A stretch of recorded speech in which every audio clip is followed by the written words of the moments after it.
Bien. Bonjour à tous. Je remercie aussi les organisateurs pour leur invitation. Et donc aujourd'hui, je vais vous présenter, c'est l'occasion autour d'un cas de cancer du poumon de faire un peu l'état des lieux et des caractéristiques de nos patients à La Réunion par rapport à la métropole. Alors, je rapporte ici l'histoire d'un homme de 62 ans. Donc l'histoire débute en janvier 2013 chez un patient qui était tabagique avec une consommation stoppée en 74 et je vais me tourner un petit peu, une hypertension, un tabagisme qui était non quantifiable. Et donc en janvier 2013, on découvre, alors je vais juste passer donc au scanner sur un bilan de dyspnée, ces images. Alors en présentation radiologique, qui nous font évoquer un carcinome avec une composante bronchiolo-alvéolaire. Et effectivement, donc alors à l'anatomopathologie, on nous répond adénocarcinome invasif, puisque en fait sur la classification, on avait donc des critères d'adénocarcinome avec des zones d'invasion qui suffisent à le classer donc en adénocarcinome invasif avec une composante bronchiolo-alvéolaire. Dans ces formes particulières, on a retrouvé une mutation de l'exon 19 du gène EGFR qui le rendait éligible à un traitement par TKI, et il a eu un premier traitement par gefétinib. L'évaluation après 6 mois de traitement montrait une bonne réponse avec une disparition des lésions à droite et puis la persistance d'une condensation alors qu'il avait également diminué en taille à gauche. Le traitement a été poursuivi donc de janvier 2013 jusqu'à juin 2015 et sur le bilan de surveillance, on voit une maladie qui progresse essentiellement au niveau pulmonaire avec la réapparition des lésions bilatérales qui avaient initialement régressé. On était à 3 mois de traitement de TKI de première génération. Et donc, à l'époque, la règle n'était pas encore de refaire des recherches systématiques de mutations. Et on n'avait pas encore de TKI, on parlait pas encore de TKI de troisième génération. Et donc, on a basculé sur un traitement de chimiothérapie conventionnelle avec un doublet à base de platine, carboplatine, permétrexate, qui était le traitement de référence. 4 cycles avec une maladie qui était stable. Et donc, par la suite, on a continué avec une maintenance permétrexate d'octobre 2015 jusqu'à juillet 2000.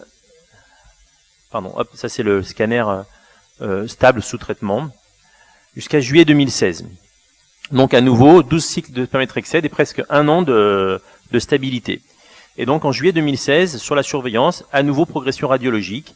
Et donc on avait pris l'habitude à partir de janvier 2016 de rebiopsier systématiquement tous les patients qui avaient ces mutations, avec dans l'idée de connaître le mode d'échappement au traitement, et puis éventuellement donc d'ouvrir la porte à une thérapie ciblée de troisième génération, ou effectivement une recherche de changement d'histologie, puisqu'on sait qu'un mode d'échappement est la transformation en carcinome de petites cellules.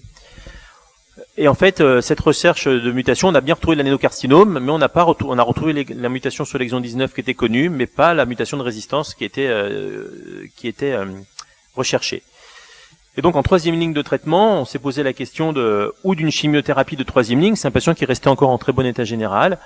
Et on a choisi de réintroduire un TKI. Alors, on a changé, puisqu'on a mis un TKI de deuxième génération. On a réintroduit de la fatinib chez ce patient.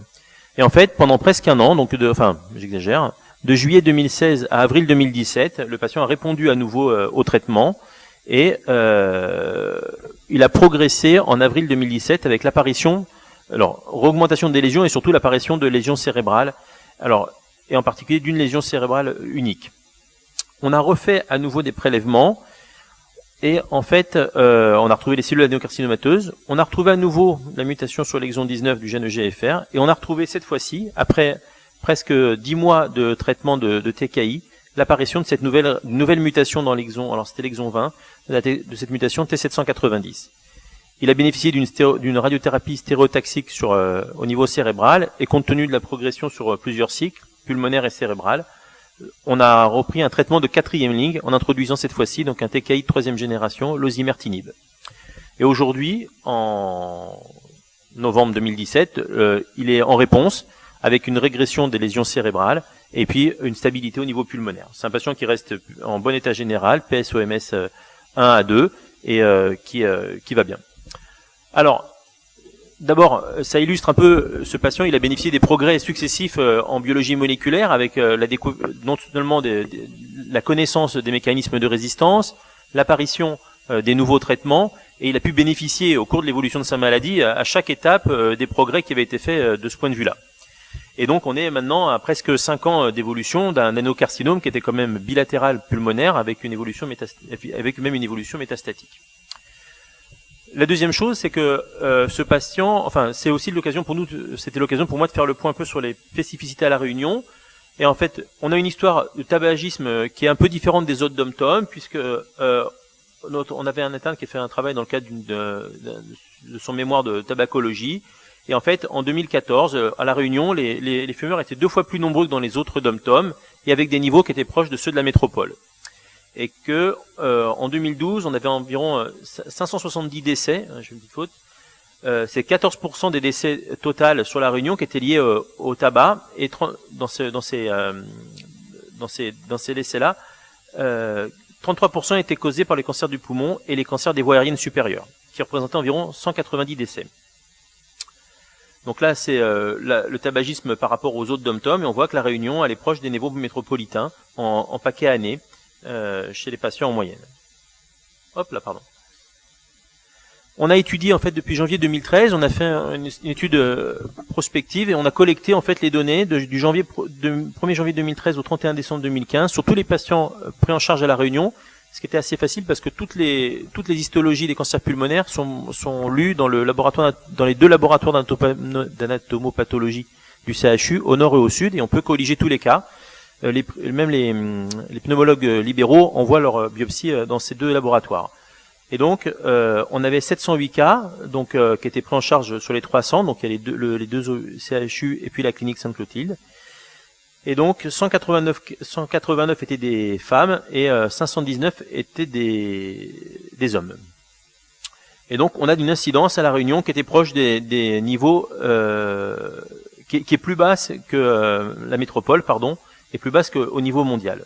Cette incidence est stable depuis, c'est ce qu'on connaissait à peu près, et de 2011 à 2015, on avait à peu près un nombre de cas par an qui est à peu près stable. La répartition donc en fonction des sous-groupes histologiques par rapport à l'étude KPB, et donc on a une répartition majoritairement d'adénocarcinomes, des épidermoïdes, et puis des carcinomes de petites cellules aussi, qui sont un peu plus, qui sont un peu moins nombreux. Hop, ça va vite. Il faut que je me tourne comme ça. Voilà, c'est bon. Donc à La Réunion, là, un zoom sur les sous-groupes histologiques. Alors, on n'a pas de différence significative sur les différents sous-groupes histologiques. Ce qui nous a intéressé, en fait, c'est l'analyse en biologie moléculaire des anomalies retrouvées. Et donc, on a colligé donc chez les adénocarcinomes en particulier, le nombre de mutations EGFR, KRAS, translocation ALK, et les patients non mutés chez nos patients. Et il s'avère que quand on compare par rapport à la métropole et aux données donc qui ont été publiées par l'IFCT, qui étaient des données nationales, on a un taux de muté EGFR qui est supérieur de façon significative. On est à 17,2% sur La Réunion contre 11% sur la France en général. On a moins de muté KRAS et on a un petit peu moins de translocation ALK. Et donc, c'est un peu la spécificité de nos patients, avec un taux de mutation plus élevé, si bien qu'on attend souvent un peu plus qu'on l'aurait fait probablement auparavant d'avoir des résultats de biologie moléculaire avant d'instituer les traitements. Et on s'intéresse aujourd'hui à ce taux de mutation aussi dans les carcinomes épidermoïdes, parce que en fait, il s'avère que dans certains sous-groupes de population, on retrouve également de façon plus élevée des mutations EGFR dans les carcinomes épidermoïdes. Et donc, c'est un travail qu'on a mis en place aujourd'hui de façon prospective. Parce que La Réunion, elle est en fait, géographiquement, elle est là, mais la population est très hétérogène et est le fruit d'un grand métissage. Et on sait que chez les patients originaires de l'Inde ou d'Asie en particulier, le taux de mutation EGFR est plus important et que probablement c'est ce groupe de patients qui enrichit notre population en mutation EGFR dans les adénocarcinomes et probablement aussi dans les carcinomes épidermoïdes.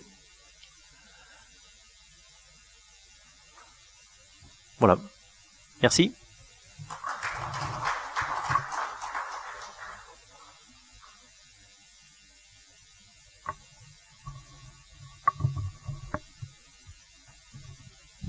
Question?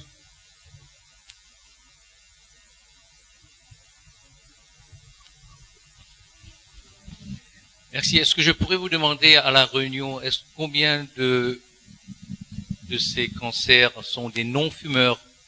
Alors je crois qu'on l'avait sur le. Vous l'avez vu? Je sais pas si on les avait sur les smokers et non-smokers dans le tableau. Je me suis pas arrêté dessus, mais on avait le statut avec le tabagisme normalement. Alors je sais pas si je voulais rapporter, mais on le connaissait, oui. Ouais. Hop, hop.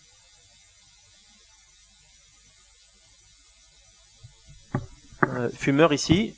Donc fumeur, adénocarcinome ici 65% à la Réunion. Et dans les épidermoïdes, en pourcentage, 27%. Donc, ça me paraît bizarre. Hein. Oui.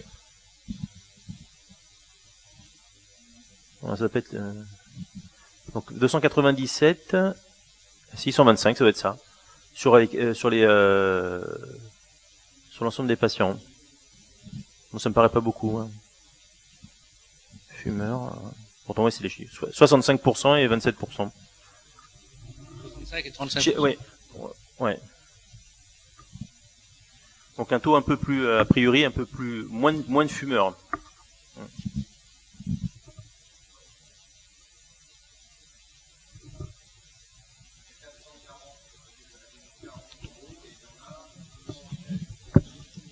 297, ouais. 435 et 297, on est à 65%. Donc un peu moins que... Ouais, un petit peu moins, ouais. Ouais.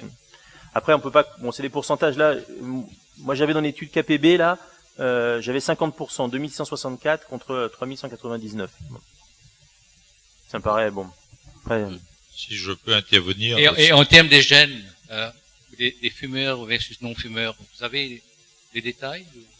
Sur le... je les ai... Enfin, on a toutes les données sur le nombre de mutations, vous voulez dire? Oui, oui. Oui. Ah, je les ai, mais je les ai pas là. Je les ai pas mis dedans, en fait. On en a plus chez les non-fumeurs, évidemment, mais on en retrouve chez les fumeurs. On sait que c'est ça qui nous a intrigués, c'est qu'on se rendait compte qu'on avait en fait un taux de GFR ce qui nous semblait plus important par rapport à notre expérience quand on arrivait de métropole.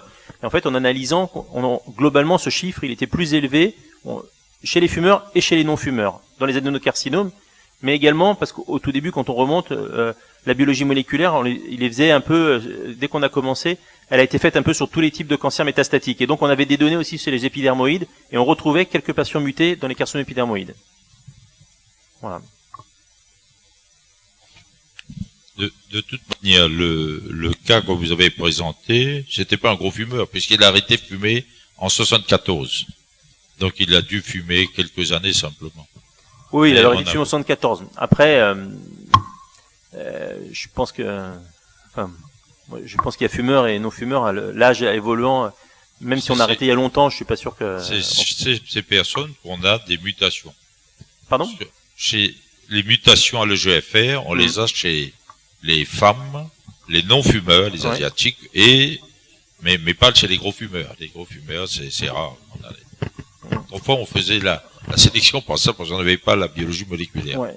Oui, mais aujourd'hui, c'est plus dans la population, en particulier d'origine indienne ou asiatique, on a des hommes qui sont fumeurs, alors gros petits fumeurs, mais on a des patients mutés, malgré un tabagisme présent. Ce qui me frappe, en 2002 à la SPOI de Maurice, j'avais rapporté l'expérience montbéliardaise sur 3 centres, 2 centres privés, un centre public, sur une cohorte à peu près équivalente de 550 patients dans les 3 dernières années. Nous n'avions à l'époque que 10% de femmes qui vivaient dans cette cohorte. Or, j'ai bien noté 26%. Ouais. Après, je pense, quelque chose qu'on a observé. Moi, je me souviens quand j'ai commencé, il y avait que des hommes. Les cancers du poumon, c'était quasi de façon exclusive que des hommes. Et puis, on a vu progressivement, d'abord, les patients rajeunir, et d'autre part, les femmes arriver pour un quart ou au moins 20% des nouveaux cas diagnostiqués. Ouais. au cours des 15 dernières années. Hein. Avec, c'est vrai, aussi des formes particulières, puisqu'on retrouve, c'est vrai, globalement, des mutations plus fréquentes chez ces patients-là, en particulier pour le GFR, ce qui est, voilà, le cas en métropole, exactement, tout à fait. Oui, Virgile, merci pour ton exposé. Est-ce que tu penses que les perturbateurs endocriniens ont un rôle quand même à jouer dans la pathologie pulmonaire? Tu as une expérience? En tous les cas, ce qui est sûr, c'est que y a forcément quelque chose en particulier chez les femmes qui joue pour qu'on voit apparaître ces tumeurs qui n'étaient quasiment pas décrites si on remonte 20 ou 30 ans en arrière, puisque ce que je disais, c'était typiquement des hommes fumeurs de plus de 60 ans. Or aujourd'hui, on a vu apparaître ces femmes qui étaient non fumeuses et forcément il se passe quelque chose pour expliquer. Alors après, est-ce que c'est les perturbateurs endocriniens? Pourquoi pas, mais je n'ai pas de données à ce sujet.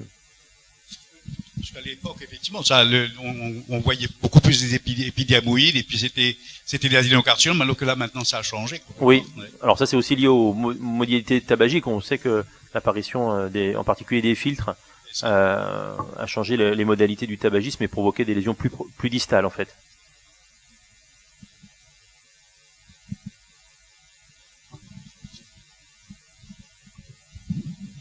Plus de questions? Merci. Merci.